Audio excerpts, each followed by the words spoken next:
திருமழிசை ஆழ்வார்.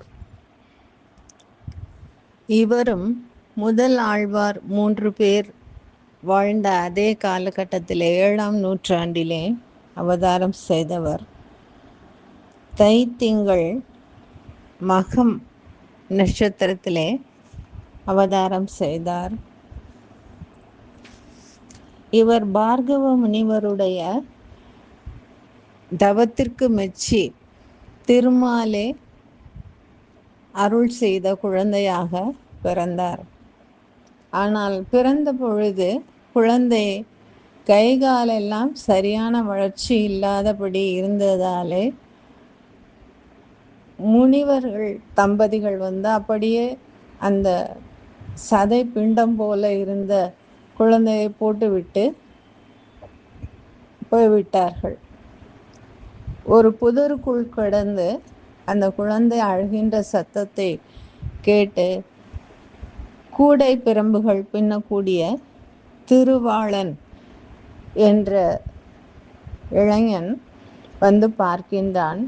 குழந்தை செல்வம் இல்லாத நமக்கு இறைவனே இந்த குழந்தையை அளித்திருக்கின்றார் என்று பெருமகிழ்ச்சியோடு எடுத்து செல்கின்றான். திருவாளன் வருவதற்கு முன்பாக அந்த தசை பிண்டமாக இருந்த குழந்தை எல்லா குழந்தைகள் போல கைகால்களை அசைத்து கொண்டு அழுது கொண்டு புதருக்குள்ளே கிடந்தது. திருவாளன் கொண்டு போய் தன்னுடைய மனையாளிடம், பங்கைய செல்வி அவள் பேர், அவரிடத்தில் கொடுக்கின்றார். அவளுக்கும் மிகுந்த மகிழ்ச்சி. இருவரும் குழந்தையை வளர்த்து வருகின்றார்கள்.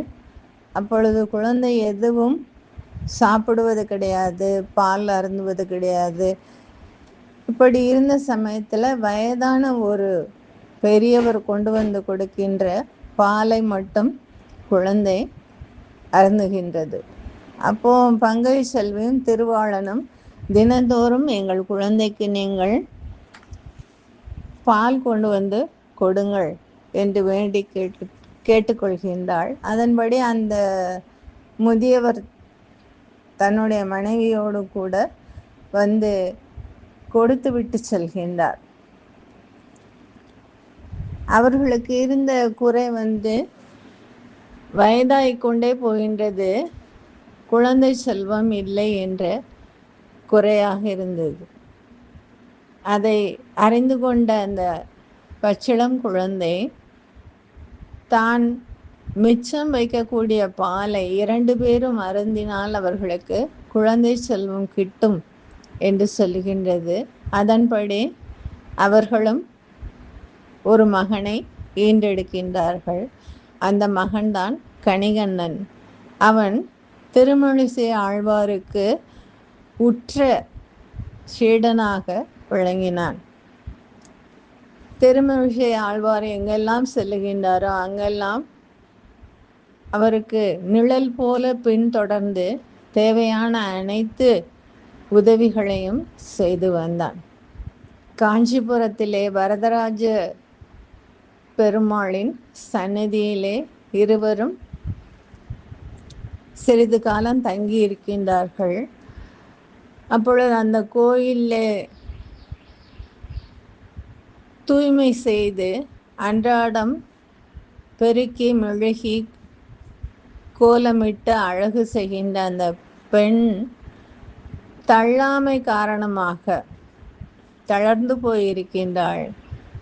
அவள் செய்கின்ற கைங்கரியத்தை பார்த்து மகிழ்ச்சி கொண்டு திருமழிசை ஆழ்வார் கேட்கின்றார், இல்லை இந்த தள்ளாத வயதிலேயும் இத்தனை பெருமாளுக்காக செய்கின்றீர்களே, உங்களுக்கு ஏதாவது வரம் வேண்டுமா என்று கேட்கின்றார். அப்போ அந்த பெண் சொல்லுகின்றாள், எனக்கு எப்பொழுதும் உடம்பிலே இளமை இருந்து அந்த இளமை காலத்துக்கு உரிய சுறுசுறுப்பும் தைரியமும் வேலை செய்யக்கூடிய ஆற்றலும் இருந்தால் போதும், நான் என்றென்றும் பெருமாள் சேவையிலே முழுமையாக ஈடுபட்டு இருப்பேன் என்று சொல்லுகின்றார். அதை கேட்ட திருமழிசை ஆழ்வார் மகிழ்ச்சி கொண்டு அவளுக்கு மீண்டும் இளமையை தருகின்றார். அந்த பெண் நல்ல வசதி படைத்த ஒரு வசிப்பிடத்திலே வாழ்வதற்கும் ஏற்பாடு செய்கின்றார். அந்த நாட்டை ஆண்டு வந்த பல்லவ மன்னவன் இந்த பெண்ணை பார்க்கின்றான். இவளுடைய இளமை பொலிவும் அழகும் அவனை ஈர்க்கின்றது. தன்னை திருமணம் செய்து கொள்ளும்படியாக கேட்கின்றான். அவளும் சம்மதிக்கின்றாள். நாட்கள் வருடங்கள் ஓடிக்கொண்டே இருக்கின்றன. என்றென்றும் அவள் மட்டும் இளமையாக இருக்கின்றாள். மன்னனுக்கு கொஞ்சம் கொஞ்சமாக தளர்ச்சி வந்து கொண்டே இருக்கின்றது. அப்போ அவன் கேட்கின்றான், நீ மட்டும் எப்படி கல்யாணம் செய்த நாளில் இருந்து இன்று வரை அதே இளமை பொலிவோடும் அழகோடும் இருக்கின்றாய் என்று கேட்க, அந்த பெண், எனக்கு ஆழ்வார் அருளிய அருள் பிரசாதம் இது என்று சொல்லுகின்றார். அப்போ மன்னன் எப்படியாவது அவரை மிரட்டியாவது தனக்கும் அந்த வரத்தை அருள வேண்டும் என்று கேட்க விரும்புகின்றான். கணிகன் அந்த சமயத்தில் அரண்மனையை தாண்டி போகின்றான். பல்லவ மன்னன் அவனை அழைத்து காவலாளிகளை அனுப்பி வைக்கின்றான். கணிகன் வந்தவுடனே இவன் தன் கருத்தை சொல்லுகின்றான். அப்போ பல்லவ மன்னவனிடத்திலே கணிகனன் சொல்லுகின்றான், என்னுடைய குருநாதர் எம்பெருமானை அல்லாமல், காஞ்சி வரத பெருமாளை அல்லாமல் சாமானியப்பட்ட மானுடர்களை எல்லாம் ஏறெடுத்தும் பார்க்க மாட்டார், எந்த காரணம் கொண்டும் பாடவும் மாட்டார் என்று சொல்லுகின்றார். சரி, அவர் பாடாவிட்டால் பரவாயில்லை, நீ பாடு என்று கேட்கின்றார். நானும் நரஸ்துதி செய்ய முடியாது என்று மறுத்து விடுகின்றான் கணிகண்ணன். கோபம் கொண்ட பல்லவ மன்னன், அப்படியானால் நீ இந்த பல்லவ நாட்டின் எல்லையை தாண்டி போய்விட வேண்டும் என்று சொல்லுகின்றான். கணிகண்ணன் திருமழிசை ஆழ்வாரிடத்தில் வந்து நடந்ததை சொல்லுகின்றான். திருமழிசை ஆழ்வார் சொல்லுகின்றார், பெருமாளே, கணிகண்ணன் போகின்றான், காமரும் பூங்கச்சி மணிவண்ணா, துணையுடைய சென்னா புலவன் யானும் போகின்றேன், நீயும் உந்தன் பையனாக பை சுருட்டிக்கொள் என்று சொல்ல, பாம்பனையை நீ சுருட்டி கொண்டு எங்களோடு வந்துவிடு என்று சொல்லுகின்றார். அப்போ 3 பேரும் கிளம்பி போய்விடுகின்றார்கள். காஞ்சி நகரமே இருள் சூழ்ந்து பொலிவிழந்து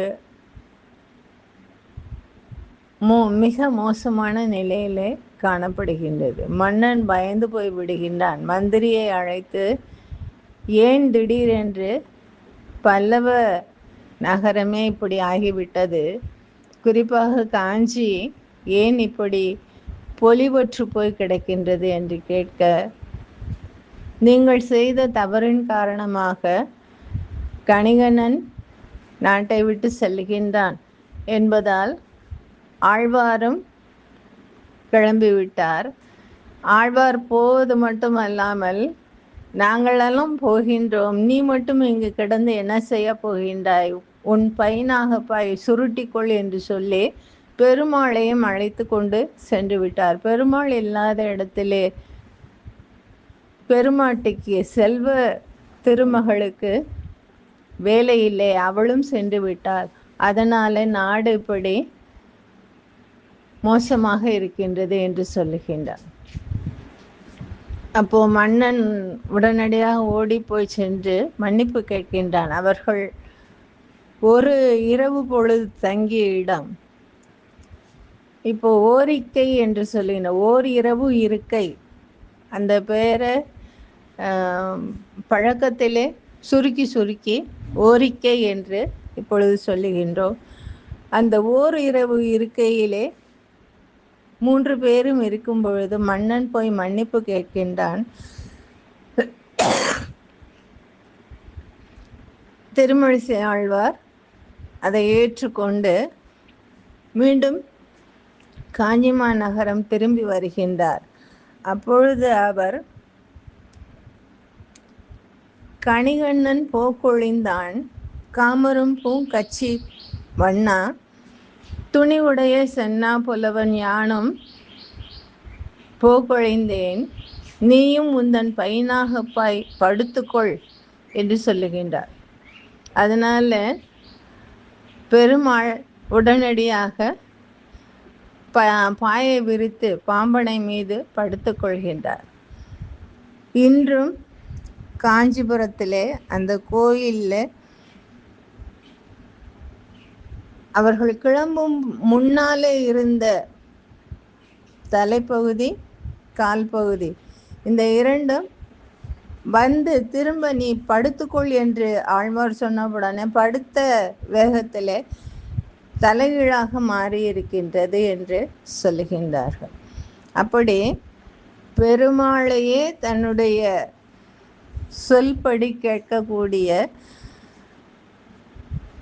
பக்தி வலையிலே கட்டி போட்டவராக அந்த ஆழ்வார் மிக உயர்ந்தவராக விளங்கினார் என்பதை அவருடைய வரலாறு விளக்குகின்றது. இவர் எந்த விதமான ஒரு விருப்பு வெறுப்பும் இல்லாமல் காணபத்தியம், சௌமாரம், சாக்கியம், சைவம், இப்படி எல்லா சமயங்களும் ஷண்மதங்கள் என்று குறிப்பிடுகின்றோம்.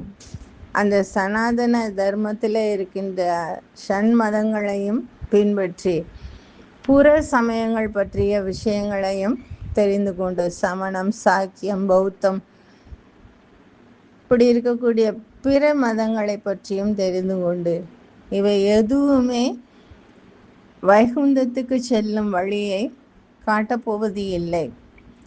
வைணவம் ஒன்றுதான், விஷ்ணு ஒருவர்தான் நமக்கு வைகுண்டத்திலே அவருக்கு நித்திய கைங்கரியம் செய்யும் மிகப்பெரிய வைகுண்ட பதவி தருவார் என்பதை கற்று அறிந்த பின்னாலே வைணவத்திற்கு மாறியவர்.